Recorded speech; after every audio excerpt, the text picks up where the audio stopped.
This podcast was produced by OAR FM Dunedin with support from New Zealand On the Air.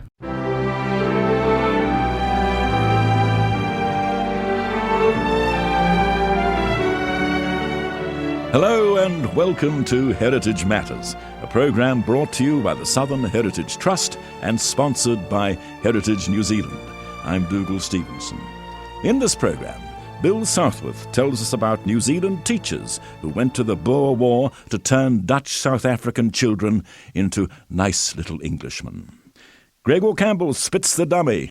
Alison Breeze runs us past the history of 2 Springbank buildings, and Judy Southworth gets ink on her fingers. In 1902, teachers from Dunedin volunteered to go to South Africa to work in British-run concentration camps. Thousands of Dutch women and children were dying in the camps, victims of harsh British treatment towards the families of Boer guerrilla fighters. When the teachers arrived, they found families living in intolerable Gaza-like conditions. This report from Bill Southworth. First, some background to the Boer War.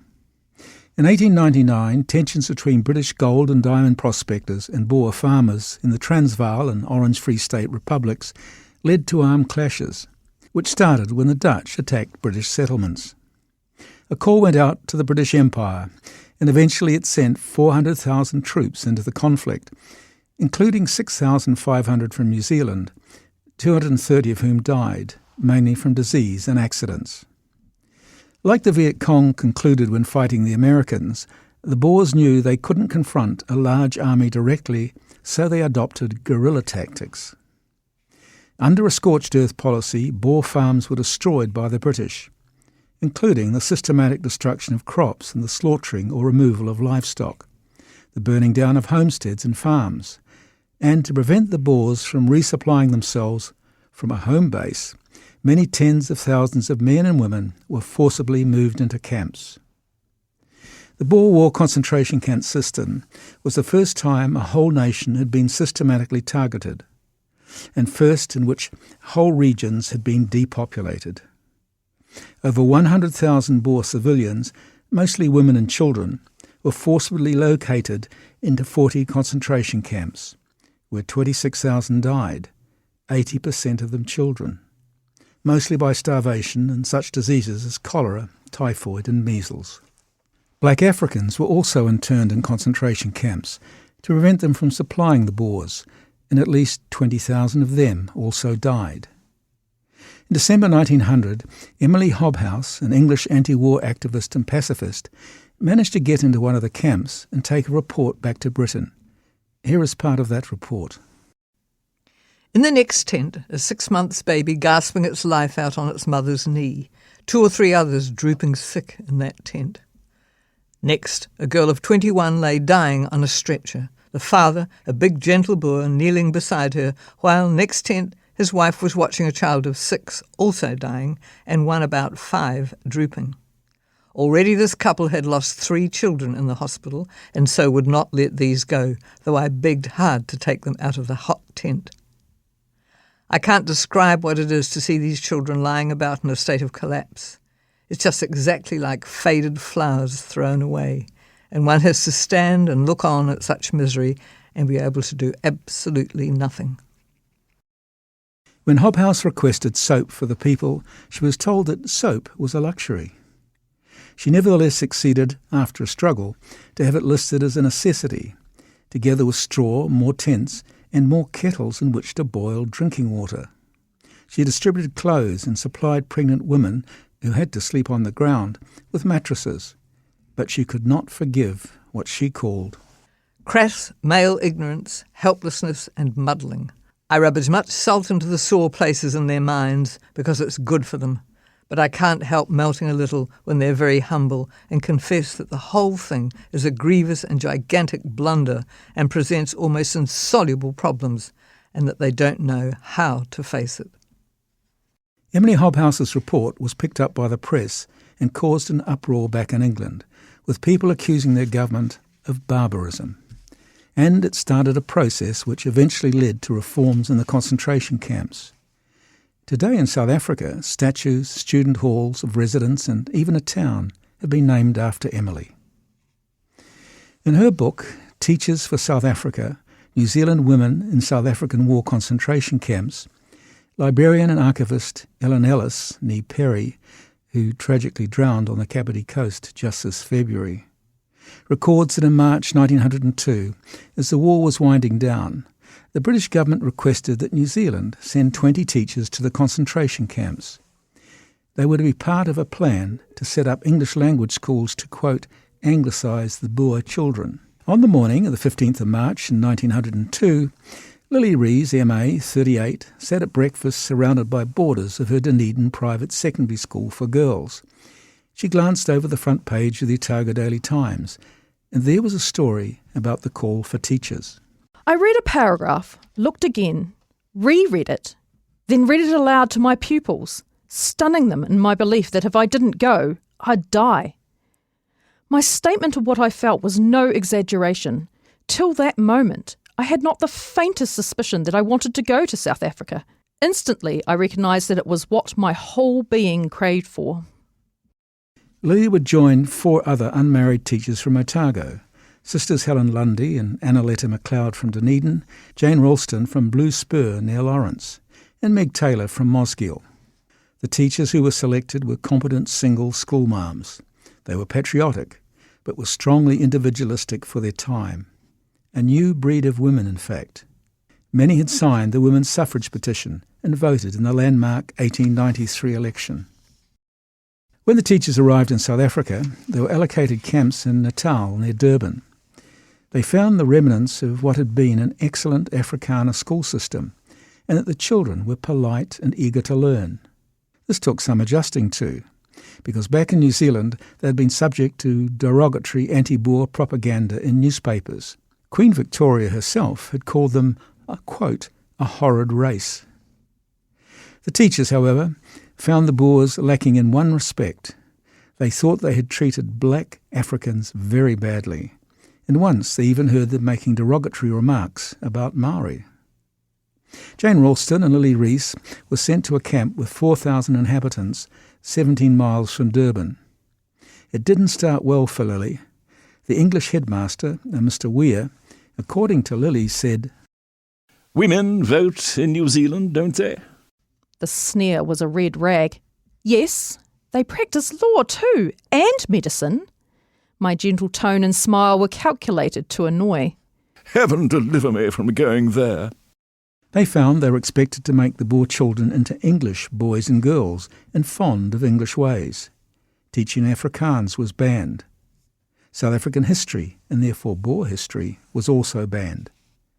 The New Zealand teachers were shocked at the conditions in the camps they were assigned to. Most of all, they had trouble dealing with the high mortality rates in the camps, especially amongst children. Meg Taylor was sent to Irene Camp, south of Pretoria, along with 3 other New Zealand teachers.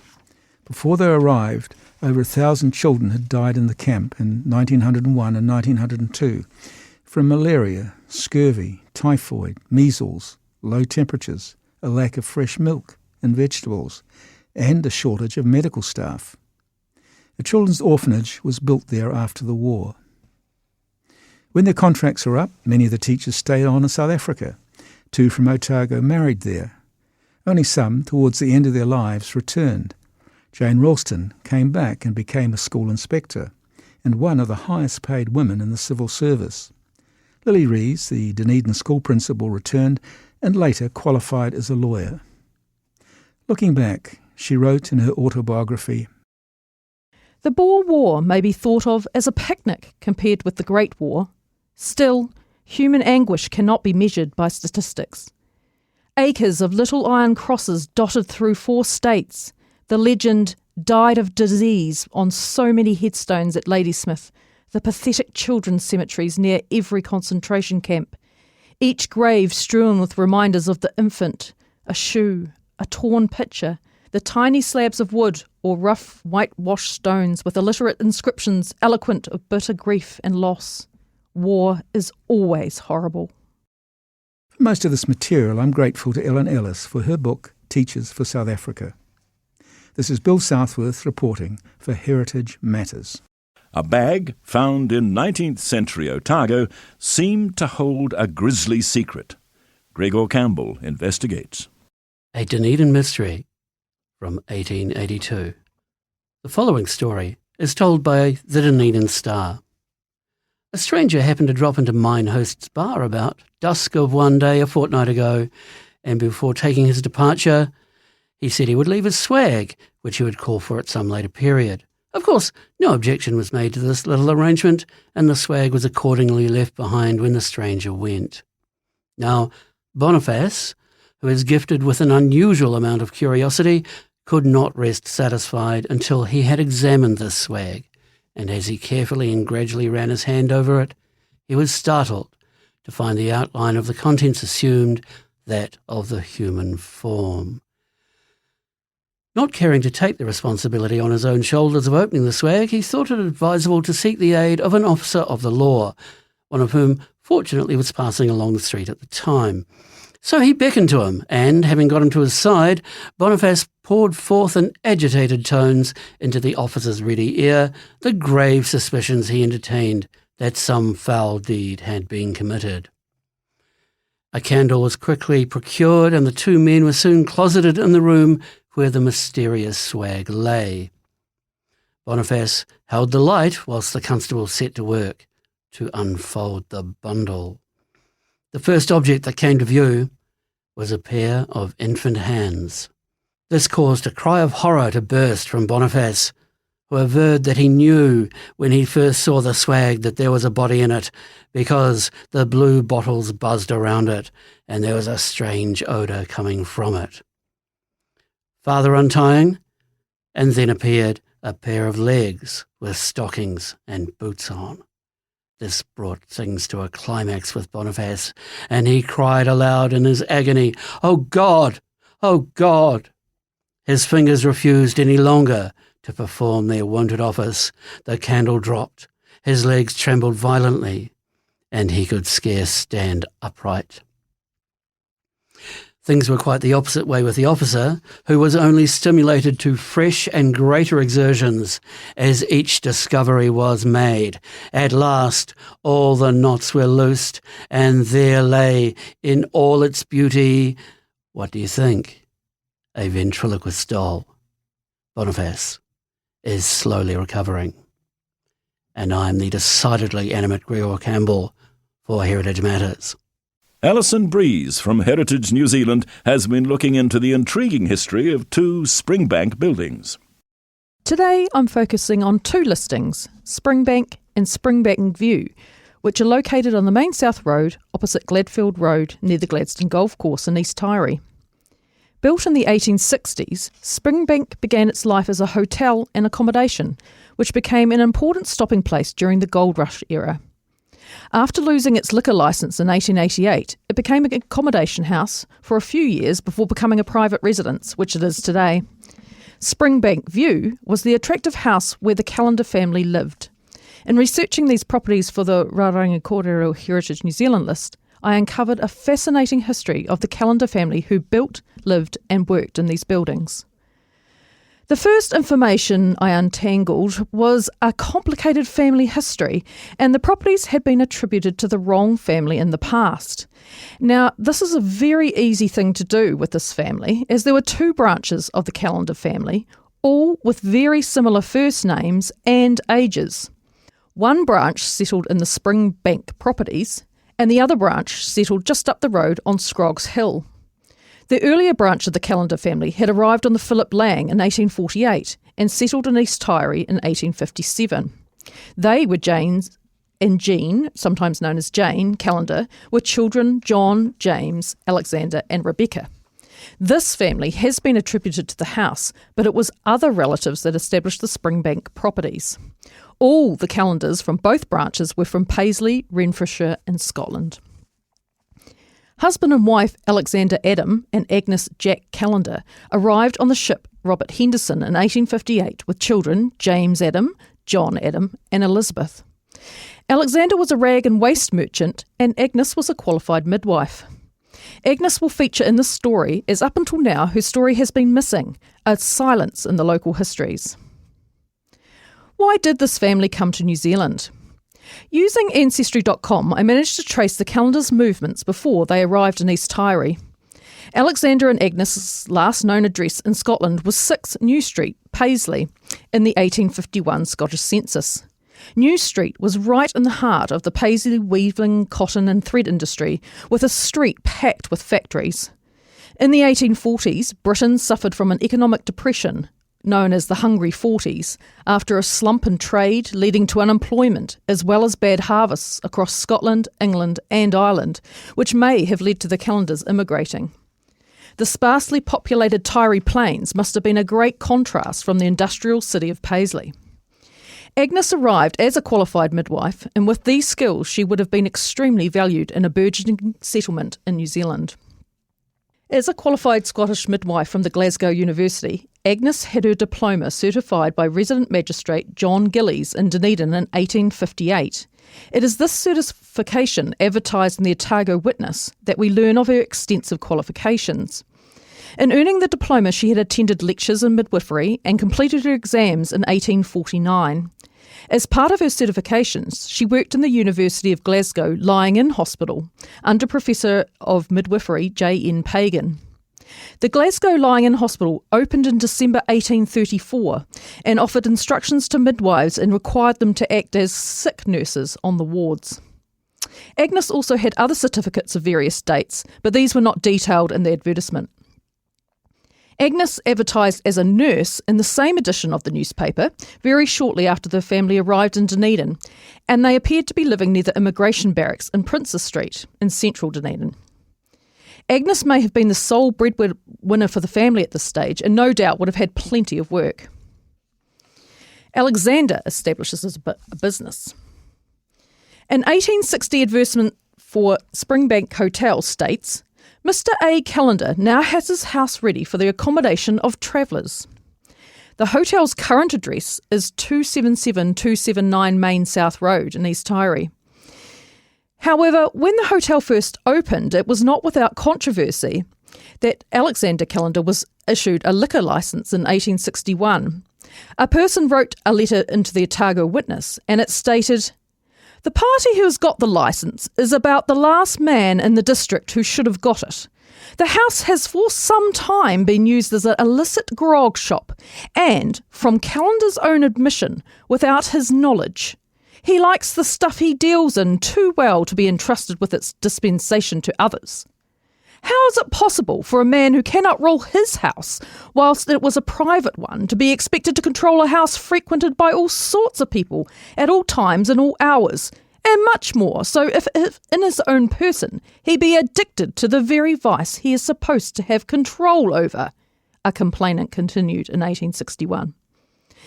Alexander was nevertheless granted a liquor licence, which he held until 1868, when John Jenkins took over the licence. In its heyday, Springbank was one of the many roadside inns offering accommodation and refreshments to travellers making their way to the Otago goldfields. Long after the gold rush was over, wagons would leave Dunedin twice a week in the afternoon, spend the night at Springbank and leave again at 5 a.m. The Callenders did not live in the hotel, but they lived down the road at Springbank View, which today is 311 East Tyre Allington Road. Alexander and his sons are thought to have built the house in the 1860s. Alexander advertised his farm and stock for sale in December 1872 as he was giving up farming and dairying. He died at the Springbank View residence in July 1873, aged 65, after a lingering illness. Alexander left the farmland to his sons and the house and garden to Agnes and their daughter Elizabeth. Agnes died at Springbank View in 1899, and she was described in her obituary as a graduate of Glasgow University, aged 89 years. Springbank View, list number 5234, and Springbank, list number 5241, are registered Category 2 historic places. You can find out more on this family and the building's history coming soon on our heritage list online at heritage.org.nz. It's been Alison Breeze for Heritage New Zealand, Poheri Taonga, reporting for Heritage Matters. If you're of a certain age, you probably remember getting ink on your fingers at school. Judy Southworth certainly did, and she's been looking at the Dunedin company which made it. If you attended a New Zealand school in the 1930s, 40s, 50s or 60s, you'd have used ink, blotting paper, pens and chalk produced by Stevens Ink Company in Dunedin. You may have even been an ink monitor, filling the small ceramic ink holders sitting in a round space on each desk. The company, started by Dr. Henry Stevens in the UK in 1832, initially patented inks and pens. The introduction of the penny post in 1840 stimulated a demand for printing materials. The Stevens Company was a household name in the UK for over a century. They produced wood stains, various colours of ink, fountain and nib pens, crayons, stapling machines, gum, typewriter ribbon, carbon paper, blackboard chalk and sealing wax. They advertised heavily in the UK with enamel panels on railway stations and large daily temperature thermometers on buildings. Dunedin's Toitu Museum had one of the latter, along with buildings in Istanbul, Syria, Peru, India, Canada and the United States of America. The production in Dunedin began in 1932 when they took over Meeks Inks. The Dunedin factory produced many of the previously UK-produced products. They set up in the Octagon, then Murray Place, in a building that later became Community House and the home till recently of Access Radio. The building was recently sold and all tenants moved. That wedge-shaped building has an Historic Place Category 3 listing. Walter J. Meek, an ink manufacturer, leased part of the area in 1890, and existing buildings were then demolished to make way for a large 2-storey warehouse factory. Stevens Ink prospered from a staff of 11 in 1959 to 46 in 1969. The largest portion of the completed articles were produced in New Zealand: glass bottles, screw caps, corrugated paper and stamp pad tins. It was the only New Zealand company in ink manufacture. The company imported raw materials principally from Britain, Asia and the Sudan. Distribution throughout New Zealand was handled by wholesale stationers and merchants. When Stevens left Dunedin in 1982, various companies occupied the building: Otago Wines and Spirits, Wilson Neal, Noel Leeming and Harcourt's Real Estate. In 2000, the Dunedin Community Trust purchased the building to provide non-profit organisations with a central city location. A museum with an archive was set up in Finchley, London, and the original home of the Stevens factory. They have no details of the Dunedin operation. If you have any anecdotes or general information on Stevens Ink's Dunedin period, please contact the Southern Heritage Trust so that we can add to the somewhat sparse information we have on a company that played a large part in New Zealand's education and general history. Stevens artefacts, especially wall signs and large thermometers, are displayed in museums and on internet auction sites. In New Zealand, the stoneware ink bottles continue as collector's items. A final note, and this on Stevens Ink's durability. In 1886, the ship Oregon sank and a cheque and invoice book, both lettered in ink, were recovered from the wreck after 3 months' total immersion in the sea. The writing was still readable. This is Judy Southworth for Heritage Matters. The award-winning Heritage Matters is broadcast on the first Monday of each month at 9:30 a.m. and replayed on the following Sunday at 7 p.m. There are further replays on the third week of the month, Thursday at 1 p.m. and Sunday at 7 p.m. Or you can listen as a podcast from the Otago Access Radio website at oar.org.nz.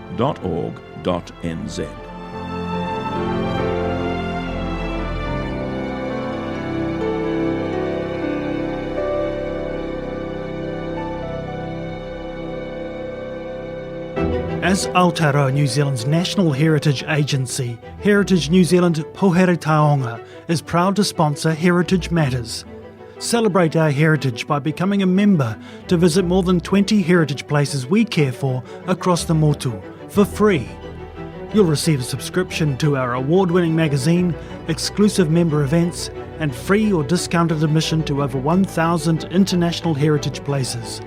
Support the heritage of Aotearoa New Zealand. Check out visitheritage.co.nz. This podcast was produced by OAR FM Dunedin with support from New Zealand On the Air.